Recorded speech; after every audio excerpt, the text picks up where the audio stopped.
本篇文章原为客家话散文，此为李文焕老师于写课文专栏之投稿文章华语翻译版本。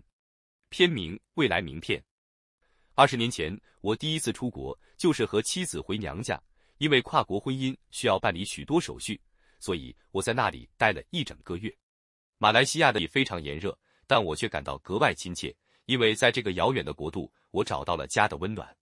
岳父是一个性格很好又充满智慧的人，虽然他的右手因小儿麻痹致残，但这并不影响他在印刷厂的工作，也不减他乐观的生活态度。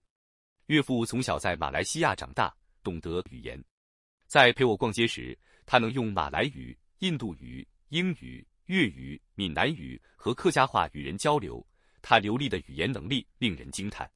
他也是一个非常热爱阅读的人，每天清晨5点准时起床看报纸、读书，是一位非常有修养的长者。他常人生无论甘苦，都是一场修行，关键在于态度。岳父和我总是有聊不完的话题，从家乡文化的差异谈到人生哲理，他的见解与智慧总让我深感钦佩。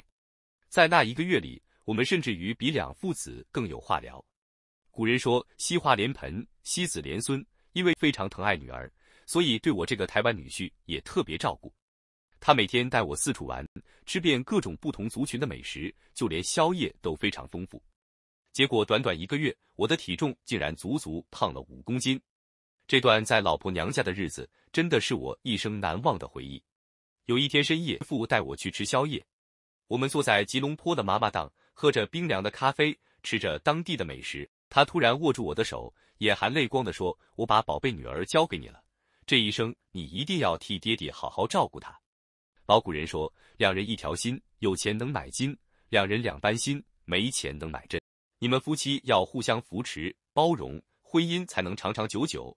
这段话深深刻在我的心里，成为我婚姻路上的明灯。回台湾的前一天，岳父很神秘地交给我5盒名片。我仔细看了看上面的内容，名片上印着我的名字没错，但职业和学历却完全不当时的现况。我疑惑地问他这是什么，他微笑着说：“这是我特地为你设计的未来名片，上面写的是我对你的期望，相信你一定能够达成。我女儿没有因你的视力不好而放弃，坚持要嫁给你。我一方面为她找到真爱感到高兴，一方面又担心你们的未来。所以这张名片就是我希望你要达成的事。爹地这一阵子与你相处，发觉我的女儿眼光不差，你是笃实又知理的年轻人，相信你一定会努力打拼，总有一天会让我放心。这张未来名片对我来说，早就不是几句印在纸上的文字而已，那是老丈人对期望和信任。